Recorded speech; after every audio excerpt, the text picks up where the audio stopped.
सोचिए दोस्तों, एक इंसान जिसे तोड़ने के लिए पूरा सिस्टम लग जाए मगर वो जेल के अंदर से भी और पॉपुलर हो जाए। दलित मुस्लिम पिछड़े सब एक हो जाओ वरना सिस्टम का निशाना बनकर रह जाओगे। लेकिन क्या आपको लगता है कि चंद्रशेखर आजाद दलित पॉलिटिक्स का गेम चेंजर बन पाएंगे? सोचिए, एक नौजवान जो पुलिस की लाठी के सामने भी सीधा खड़ा हो जाता है, जिसके एक नारे से गली गली गूंज उठती है और जिसका जुनून देखकर सिस्टम तक हिल जाता है। जी हाँ, ये कहानी है चंद्रशेखर आजाद रावण की।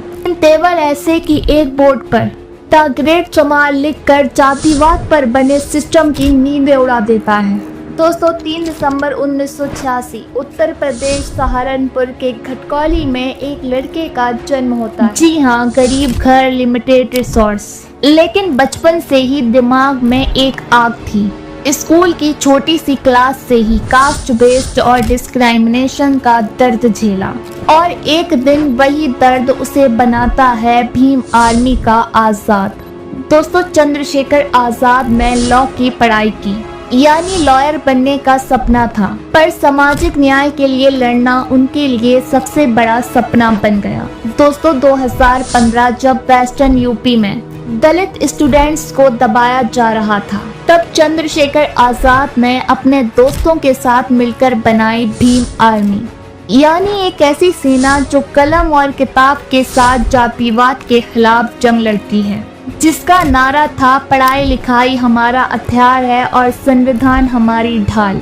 और इसी के बाद 2017 सहारनपुर में कास्ट वायलेंस फूटा। उसमें पुलिस ने सीधा टारगेट किया चंद्रशेखर आजाद को, यानी केस पे केस थोपे गए और जेल में डाल दिया गया। लेकिन सोचिए दोस्तों, एक इंसान जिसे तोड़ने के लिए पूरा सिस्टम लग जाए मगर वो जेल के अंदर से भी और पॉपुलर हो जाए, तब ये एक जुनून बन जाता है। और यही था चंद्रशेखर आजाद का असली जुनून। लेकिन यहाँ गौर करने वाली बात ये भी है, चंद्रशेखर आजाद ने सिर्फ दलित कम्युनिटी के लिए नहीं, मुस्लिम और पिछड़े समुदाय के हक के लिए भी लड़ाई लड़ी।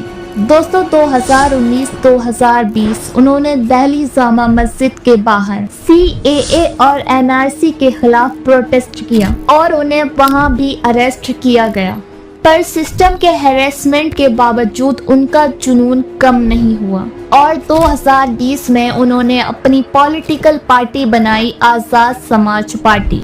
और दोस्तों, देखा जाए तो चंद्रशेखर आजाद की पॉलिटिकल स्ट्रेटेजी है कि दलित, मुस्लिम, OBC सब एकजुट होकर एक पॉलिटिकल प्लेटफॉर्म खड़ा करें। यानी वो अक्सर कहते हैं कि दलित, मुस्लिम, पिछड़े सब एक हो जाओ वरना सिस्टम का निशाना बनकर रह जाओगे। और दोस्तों, अपनी इसी स्ट्रेटेजी और जुनून के बल पर 2024 के लोकसभा इलेक्शन में नगीना सीट जीतकर चंद्रशेखर आजाद ने पार्लियामेंट का सफर तय कर लिया है। और उनका एक सिंपल मैसेज है, दलित बहुजन सब एक हो गए तो उनकी आवाज सिस्टम को हिला कर रख देगी। हालांकि दोस्तों, आज की यूथ के लिए चंद्रशेखर आजाद सिर्फ एक नेता नहीं, बल्कि यूपी की सियासत में वो दलित चेहरा है जो राजनीति का रुख पलट कर रख दे। लेकिन क्या आपको लगता है कि चंद्रशेखर आजाद दलित पॉलिटिक्स का गेम चेंजर बन पाएंगे? कमेंट में अपनी राय जरूर दें और हाँ, वीडियो को शेयर करें, चैनल को सब्सक्राइब करके बेल आइकन के बटन को जरूर दबा दें।